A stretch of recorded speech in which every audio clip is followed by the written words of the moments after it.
Record चला, तुम्हें पाके हमने जहान पा लिया है। जमी तो जमी आसमान पा लिया है। किसे पाके? उसे पाके जो इस निराकारी दुनिया में आकर के विश्व की बादशाही देता है।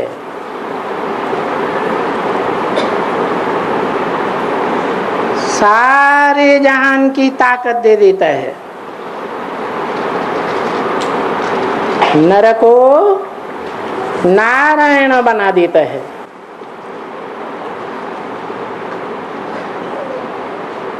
वो नर ही ये गीत गा सकता है।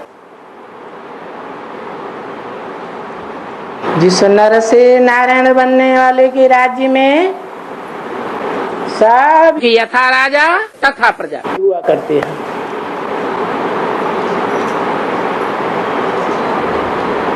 और गीत गाते हैं, दिल का गीत गाते हैं। तुम्हें पाके हमने जहां पा लिया है। जमी तो जमी आसमान पा लिया है। आज की दुनिया के तो देश देश में जमीन के बंटवारे हुए पड़े हैं। अरे देश देश के छोड़ो, घर घर में जमीन के बंटवारे हुए पड़े।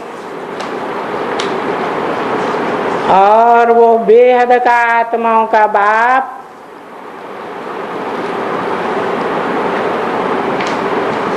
जो आत्माओं की तरह अणुयान,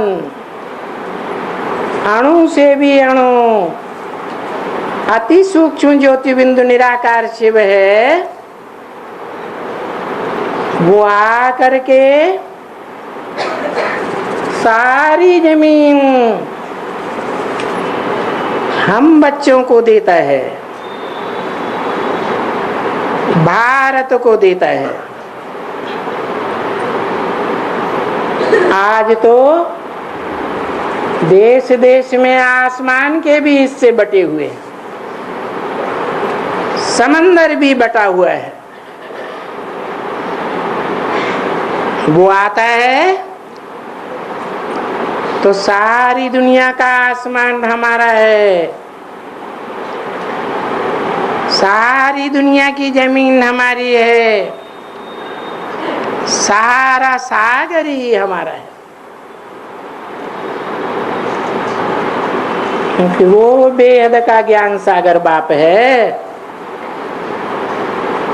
जो जन्म मरण के चक्कर में ना आने के कारण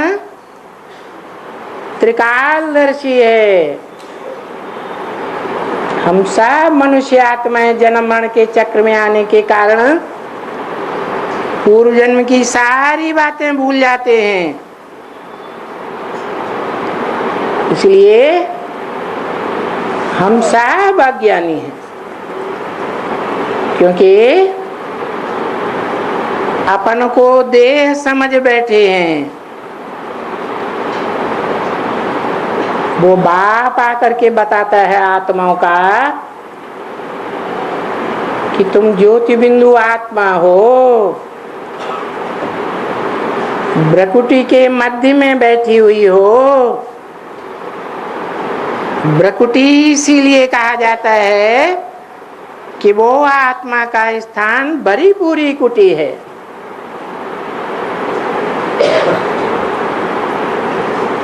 ऐसे नहीं है कि राजा कोई नीचे स्थान में बैठेगा। आत्मा का ये शरीर राज्य है, और राजा राज्य के ऊंचे स्थान में, मूर्धन्य स्थान में, भ्रकुटी के बीच में विराजमान है। इसका प्रूफ है, भ्रकुटी के बीच में गोली मारी जाए तो तुरंत खत्म हो जाएगा। देह छूट जाएगी और शरीर के किसी दूसरे अंग में गोली मारी जाए तो जैसे इंदिरा गांधी को छाती में 27 गोलियां दागी गई, फिर भी एक इस हॉस्पिटल से दूसरे हॉस्पिटल में ले जाते रहे, जीवित रहने की संभावना थी। अगर मारने वाले बलवंत सिंह को पता होता कि भ्रकुटी के बीच में आत्मा निवास करती है तो वो एक ही गोली में निशाने से खेल खलास कर सकता था। तो देखो,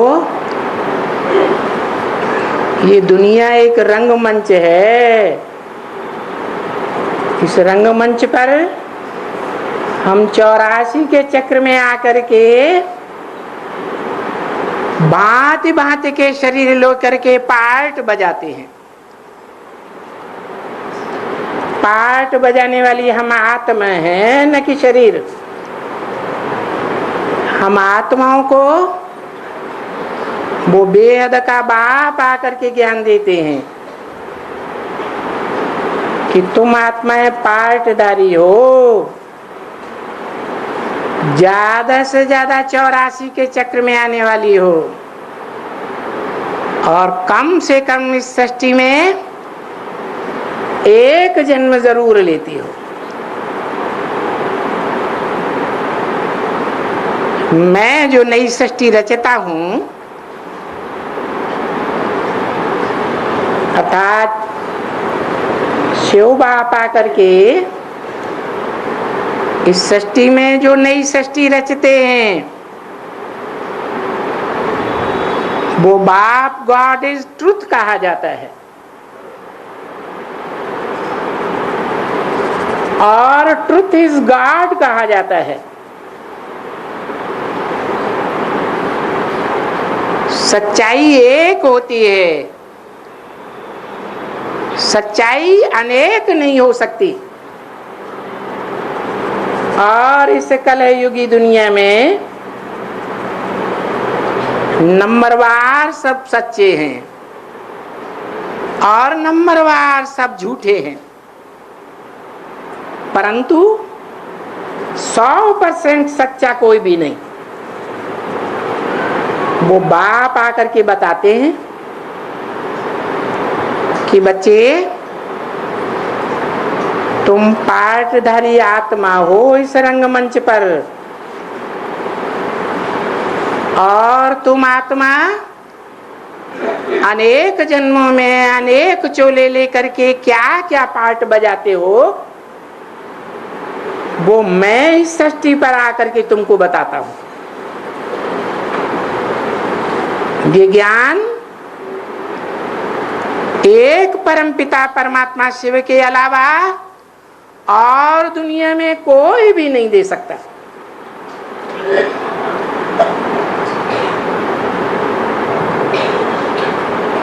वो ज्ञान का दाता एक है और अज्ञान के दाता अनेक हैं। जो अनेक मनुष्य गुरु अज्ञान के दाता हैं, उनके आने के बाद हिस्ट्री में ये साबित होता है, जो 2500 वर्ष की हिस्ट्री प्रूफ सहित मिलती है, वो सब नीचे गिरते हैं, विकारों में गोते खाते रहते हैं, खुद भी नीचे गिरते हैं और उनके फॉलोअर्स भी नीचे गिरते हैं। और नीचे गिरने का कारण क्या है? कारण एक ही है, जो वेदों में भी बखान किया गया है, ऋते ज्ञानान्य मुक्ति। ज्ञान के बगैर मुक्ति नहीं होती है, दुखों से मुक्ति नहीं होती है, विकारों से मुक्ति नहीं होती है, इस बंधन की दुनिया से मुक्ति नहीं होती है, देह से मुक्ति नहीं होती है, ज्ञान से मुक्ति और अज्ञान से जन्म जन्मांतर का क्या होता है? बंधन होता है। सब देह के बंधन में बंधे हुए हैं। अगर कोई चाहते भी हैं कि हम सुइसाइड कर लें, देह के बंधन से मुक्त हो जावें, परंतु उन्हें पता नहीं है कि और ही जास्ती बंधन में बंध जाते हैं। भूत प्रेत का चोला मिलता है। भूत प्रेत सूक्ष्म शरीरधारियों को कहा जाता है। वो सूक्ष्म शरीरधारी आत्माएं जिनको शरीर नहीं मिलता कर्म करने के लिए, वो कर्मों के बंधन से तो छूटती हैं, लेकिन फिर लंबे समय तक भटकती रहती है। इसी दुनिया में भटक भटक करके जब उनके पापों का बोझ खत्म हो जाता है या पापों का बोझा ढीला हो जाता है, तब उनको जाके जन्म मिलता है। इसलिए गीता में कहा है, मेरी उपासना करने वाले मेरे से प्राप्ति करते हैं, मुक्ति और जीवन मुक्ति की प्राप्ति करते हैं। देव कथाओं की उपासना करने वाले देवताओं से प्राप्ति करते हैं। फरिश्तों की उपासना करने वाले फरिश्तों से प्राप्ति करते हैं, और भूत प्रेतों की पुजारी भूतों से प्राप्ति करते हैं और जन्म जन्मांतर भूत प्रेत योनि में जाते हैं। तो भला बताओ, सबसे ऊंचे ऊंचे प्राप्ति कौन कराने वाला है? मनुष्य आत्माएं प्राप्ति कराती हैं। जो मनुष्य आत्माएं, चाहे वो इब्राहिम हो, बुद्ध हो, क्राइस्ट हो, गुरु नानक हो, कोई भी हो, खुद भी देह के बंधन में आते रहे, खुद भी नीचे गिरे और सारी दुनिया की मेंटेलिटी नीचे गिरती गई। दुनिया में लड़ाई झगड़ा दंगा फसाद मनुष्यों के अज्ञान के कारण बढ़ता रहा। इससे साबित होता है कि नर, जिसे मनुष्य कहा जाता है, मननात् मनुष्य, मन चलायमान जिसका होता है, वो मनुष्य का हो नर का हो, वो नरक बनाता है इस दुनिया को, और नर को नारायण कौन बनाता है?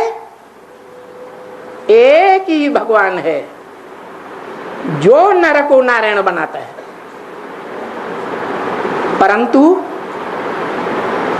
मनुष्य गुरुओं ने श्रीमद् भगवत गीता, जो दुनिया का सर्वश्रेष्ठ ग्रंथ है, वो एकमात्र ग्रंथ है जो भगवत गीता गाई हुई है, भगवान की गाई हुई गीता। वो भगवत गीता में जो भगवत गीता व्यास प्रसादात, व्यास के प्रसाद से हम सबको मिले, भारतवासियों को खास, वो गीता में साकार कृष्ण का नाम डाल दिया। पुराने प्राचीन यूरोपीय विद्वानों ने प्रूफ दे करके साबित किया है कि पहले ये गीता एक निराकारवादी रचना थी। बाद में जो कृष्ण प्रेमी भक्त थे, उन्होंने उसमें कृष्ण का नाम डाल दिया। अब सोचने की बात है, कृष्ण 16 कला संपूर्ण गायन करते हैं, हे कृष्ण नारायण वासुदेव, अर्थात जो कृष्ण है वो ही नारायण है। नारायण विश्व का मालिक है। ऐसा विश्व का मालिक सतयुग में हुआ जिसके होने की बात शास्त्रों में भी लिखी है कि सतयुग में नारायण का राज्य था और वो सतयुग की स्थापना सत्य बाप ही आकर के करते हैं, जिनके लिए गायन है सत्यम शिवम सुंदरम। वो सुंदर दुनिया की रचना करते हैं।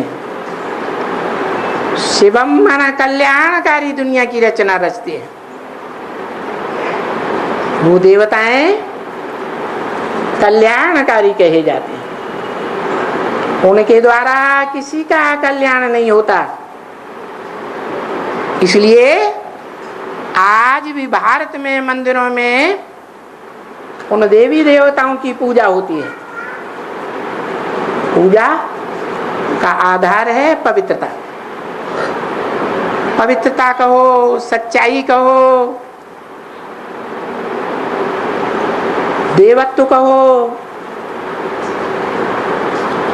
वो देने वाली आत्माओं को देवता कहा जाता है। वो किसी से लेने की इच्छा नहीं करती सिवाय भगवान के। भगवान ही मनुष्यों को देवता बनाता है।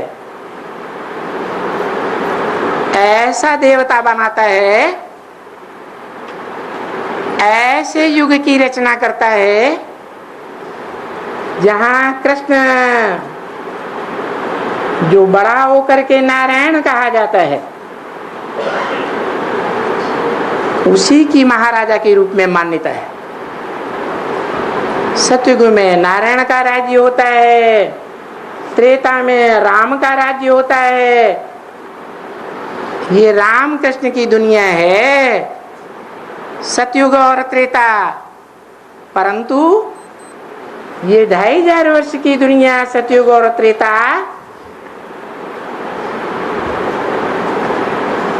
सुख की दुनिया है। वहां दुख का नाम निशान नहीं होता। ऐसे तो रामायण में भी गाया हुआ है राम राज्य, परंतु विकारी बुद्धि मनुष्यों ने राम राज्य में भी रावण दिखाई दिया। नारायण के राज्य सतयुग में भी हिरण्यकश्यप जैसे राक्षस दिखाई दिए। वास्तव में भगवान जब इस सृष्टि पर आते हैं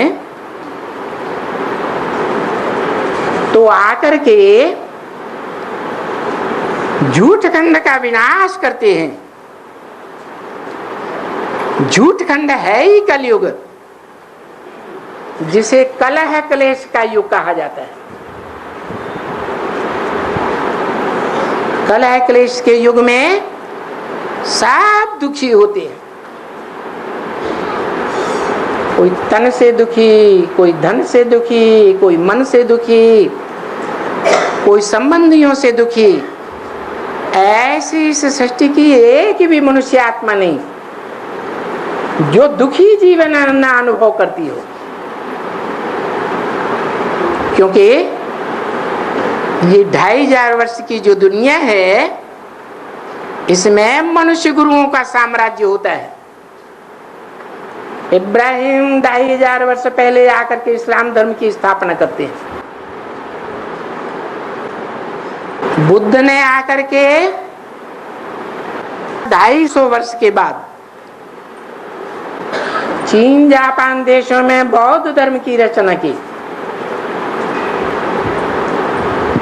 क्राइस्ट ने आकर के 2000 वर्ष पहले क्रिश्चियन धर्म की यूरोपीय खंडों में स्थापना की। ये मुख्य धर्म पिताएं हैं। बाकी तो इनके सहयोगी धर्म है। जैसे बुद्ध धर्म का सहयोगी बाद में हुआ संन्यास धर्म, शंकराचार्य के द्वारा चलाया हुआ। इब्राहिम का सहयोगी धर्म हुआ मुस्लिम धर्म। आज से 1400 साढ़े 1400 वर्ष पूर्व मोहम्मद ने आकर के इस्लामियों के अंधश्रद्धा को तोड़ा। जो इस्लामी भारत के भारतवासी मनुष्यों की तरह मूर्तियों के उपासक थे, उन मूर्तियों का मोहम्मद ने आकर के खंडन कर दिया। कहने का तात्पर्य है 4 ही मुख्य धर्म हैं और चारों ही मुख्य धर्म के जो पूर्वज आत्माएं हैं वो हमारे भारतवर्ष से उभरती हैं।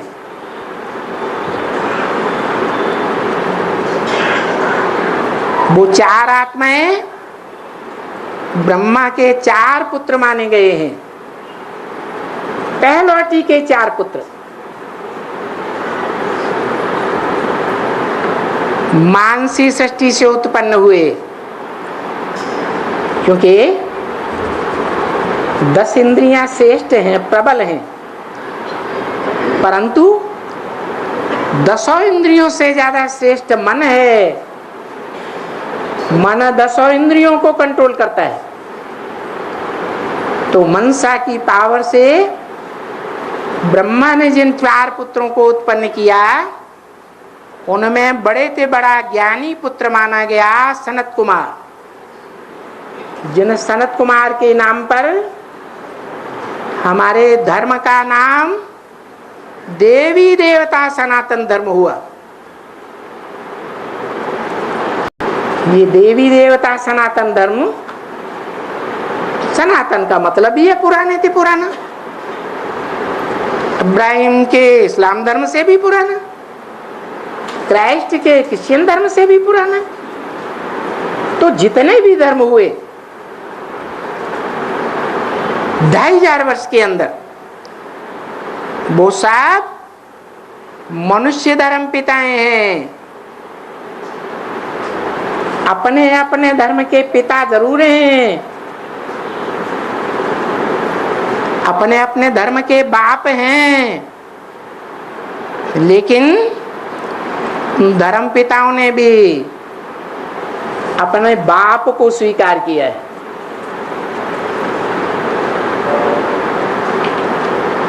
मुसलमान या इस्लामी अल्लाह को मानते हैं,